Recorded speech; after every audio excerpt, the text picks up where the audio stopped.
ইসলাম আলহামদুলিল্লাহ আল্লাহ সুবহানাহু ওয়া তাআলা সহজ করে দিয়েছেন। আপনি এটাকে কেন জটিল করবেন? ইসলাম সহজ করে দিয়েছে। সৌদি আরবের সাথে করতে হবে এমনও ইসলামের কোনো বিধান নয়, কিন্তু আরাফার দিবসের সিয়াম এটি সৌদি আরবের সাথেই করতে হবে। সাধারণত সিয়াম বা ঈদ পালন সৌদি আরবের সাথে হতে হবে এমন ইসলামের নির্দেশ নয়, কিন্তু আরাফার দিবসের সিয়াম এটি সৌদি আরবের সাথে, যেহেতু সৌদি আরব ছাড়া কোথাও আরাফার দিবস হতে পারে না। আরাফার ময়দান সৌদি আরব ছাড়া কোথাও নেই, তৈরি করতে চাইলেও সম্ভব নয়। সুতরাং এই আরাফার দিবসের সিয়ামের বিষয়ে আমরা বলবো। সৌদি আরবের প্রসিদ্ধ আলেম মুহাম্মদ বিন সালেহ আল উসাইমিন রাহিমাহুল্লাহ, ওনার দৃষ্টিকোণ হলো কোরআন সুন্নাহর দলিলের আলোকে যে যেখানেই থাকবে ঈদের আগের দিন আরাফার দিবসের সিয়াম পালন করবে। তাহলে সেই দিক থেকে বলা যেতে পারে বাস্তবে সৌদিতেও ঈদের আগের দিন আরাফার সিয়াম হয়। তো বাংলাদেশেও যদি কেউ মনে করে ওই হিসাবে ঈদের আগের দিন করতে পারবে, জায়েজ আছে। তবে উত্তম বলবো আমরা, যেহেতু জানতে পারি, সংবাদটা জানি এবং কোনো প্রতিবন্ধকতা নাই, তাই যেদিন আরাফা সংগঠিত হয় সেই দিনটিতেই আমরা ঈদের সিয়াম আরাফার সিয়াম পালন করব, হোক সেটি 8 তারিখ হোক সেটি 9 তারিখ। তবে 10 তারিখ হইলে করা যাবে না। 10 তারিখ হলে করা যাবে না। বলবেন 10 তারিখ হয় নাকি? হ্যাঁ, 10 তারিখ হয়। যারা সৌদি আরবের একদিন আগে চাঁদ দেখে, সৌদি আরবে যখন 9 তারিখ, তখন তাদের কাছে কয় তারিখ? অবশ্যই 10 তারিখ।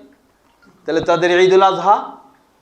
তাহলে তারা যদি বলে যে সৌদি আরবের সরাসরি আরাফার দিবসের দিনেই আমরা সিয়াম পালন করব, তাদের জন্য কখনো জায়েজ হবে না, কারণ ঈদের দিন সিয়াম পালন করা হারাম। তারা যেহেতু চাঁদ আগে দেখেছে, বাস্তব সত্য, সুতরাং সৌদি আরবের দিনটি আরাফার দিবসের দিনটি হলো তাদের কাছে ঈদের দিন, সেদিন সিয়াম পালন করা হারাম। তাহলে তারা সিয়াম পালন করতে পারবে না। তাহলে কিয়ামত পর্যন্ত এইভাবে চলতে থাকলে তারা কোনোদিন আরাফার দিবসের সিয়ামের ইবাদত করতে পারবে না। তাহলে পথ কি? এই জন্যই মুহাম্মদ বিন সালেহ আল উসাইমিন রাহিমাহুল্লাহর যে ফতোয়া, তাহলে ঈদের আগের দিন করবে। তাহলে এই আরাফার দিবস যে দিনেই হোক, তারা যারা আগে চাঁদ দেখে তারা কি করবে? তাদের ঈদের আগের দিনটা আরাফার দিবসের নিয়ত করে সিয়াম পালন করবে, ইনশাআল্লাহ, অসুবিধা নেই, এটি তাদের জন্য।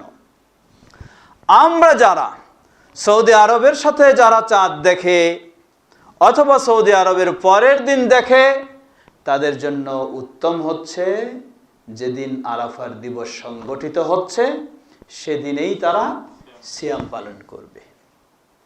যদি পরে চাঁদ দেখে, আমি বলেছি দুটি জিনিস, একটি হলো সৌদি আরবের পরে চাঁদ দেখবে এবং কোনো প্রতিবন্ধকতা থাকবে না। প্রতিবন্ধকতা কি? আমরা যদি 8 তারিখে সিয়াম পালন করি আরাফার দিবসের, শরীয়তের দিক থেকে কোনো বাধা নাই, কিন্তু যারা 10 তারিখে করতে চাইবে তাদের শরীয়তের দিক থেকে বাধা রয়েছে, কিন্তু আমাদের সেই বাধা নেই। অতএব 8 তারিখে হলেও আমাদের কোনো অসুবিধা হবে না। এখন আরেকটি জটিলতায় আসবে, আপনি যখন 8 তারিখে সিয়াম পালন করবেন আরাফার, তখন আপনাকে পিছন থেকে আরেকজন প্রশ্ন করবে, আরাফার সিয়ামের দিনের পরের দিনেই হলো ঈদের দিন, আপনি আরাফার সিয়াম পালন করলেন আবার ঈদ পালন করলেন না, এটা কেমন কথা? জবাব, ঈদ পালন করবেন আপনি যুলহজ্জা মাসের 10 তারিখে। ঈদ কখনো যুলহজ্জা মাসের 9 তারিখে হতে পারে না। 9ও নয়, 11তেও নয়। 11তে কুরবানি করা জায়েজ রয়েছে, কিন্তু ঈদের দিন 11 তারিখ নয়, 12 তারিখ নয়, 13 তারিখ নয়। তো যুলহজ্জা মাসের 9 তারিখে কখনো ঈদ হতে পারে না। যেহেতু চাঁদ দেখেছি আমরা, সেই হিসেবে যুলহজ্জা মাসের 10 তারিখে আমরা ঈদ করব। আর আরাফার দিবস সংগঠিত হয়েছে সেটি সংবাদ পেয়েছি, সেই হিসাবে আমরা সেই দিনেই সিয়াম পালন করব, তাতে কোনো অসুবিধা নেই। আমাদের দেশে কিছু মানুষ তারা সৌদি আরবের সাথে রাখার জন্য খুব ব্যস্ত, অনেক যুক্তি উক্তি দাঁড় করে।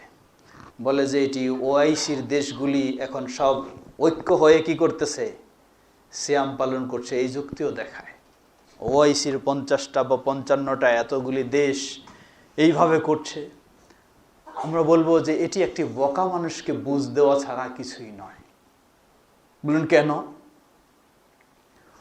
ওআইসি এর কেন্দ্র কোথায়? ওআইসির কেন্দ্র হলো সৌদি আরব, সেন্টার হলো সৌদি আরব। স্বয়ং সৌদি আরবেই এই মাসআলা বাস্তবায়ন হয় নাই। মানে যারা একই দিনে ঈদ করতে চায় বলে, তাদের দৃষ্টিকোণ হলো পৃথিবীর যে কোনো জায়গায় যদি চাঁদ দেখা যায়, সংবাদ পাওয়া যায়, তাহলে কি হয়ে যাবে? মেনে নিতে হবে। তাহলে সেই জিনিসটি সৌদি আরবেও আজ পর্যন্ত মানা হয়নি। যতক্ষণ না নিজের দেশে চাঁদ দেখা যায় ততক্ষণ সৌদি আরবে সিয়ামও পালন হয় না, ঈদও পালন হয় না।